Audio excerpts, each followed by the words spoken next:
This video is all about stretching off the internal hip muscle, the obturator internus muscle. Now you can stretch this yourself, but there's another technique that's really useful where you're a little bit more passive in the stretch.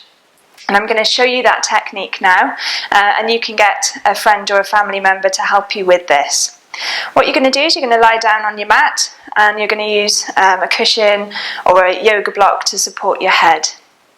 You're then going to bend the less affected leg, or the leg that you're not going to be stretching, to get that out of the way. So we're going to move the foot out to the side of the mat. So that leg is now nicely out of the way, and this right leg is the leg that we're going to be treating.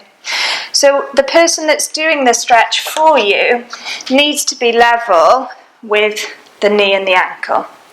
And obviously they need to look after their back as they do this. So if it is easier for that person, if you're on a bed or a sofa, to do this, that's absolutely fine. What we're going to do is we're going to take the leg, and I'm going to pop my hand underneath the ankle, so I'm holding on to the back of the ankle, and the other hand is just supporting the knee. So my hand is on top of the knee and just resting around the knee. We're then going to lift the leg and move it over to the inside. So the leg now is pulled in towards the middle of the body.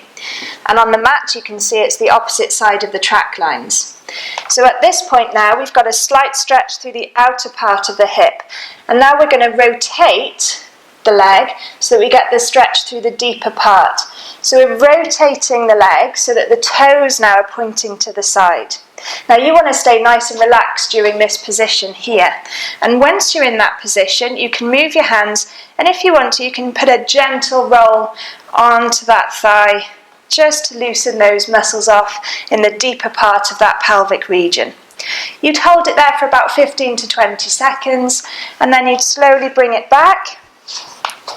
So bringing the leg back into position, and then once it's back in position you keep your leg nice and relaxed, and your helper will just roll that knee and that ankle from side to side. And you should feel that ability to relax from the hip to the knee and then into the ankle. And you'd repeat that technique a few times, and each time you repeat it you might find you can go a little bit further, and you might be able to rotate a little bit further as well. So just go to that point that you feel able to, and if you need to, repeat that on the opposite side. So that's a good stretch there for the obturator internus muscle, a stretch where you're more passive, you can focus more on your breathing and your relaxation, and your helper then does the work for you.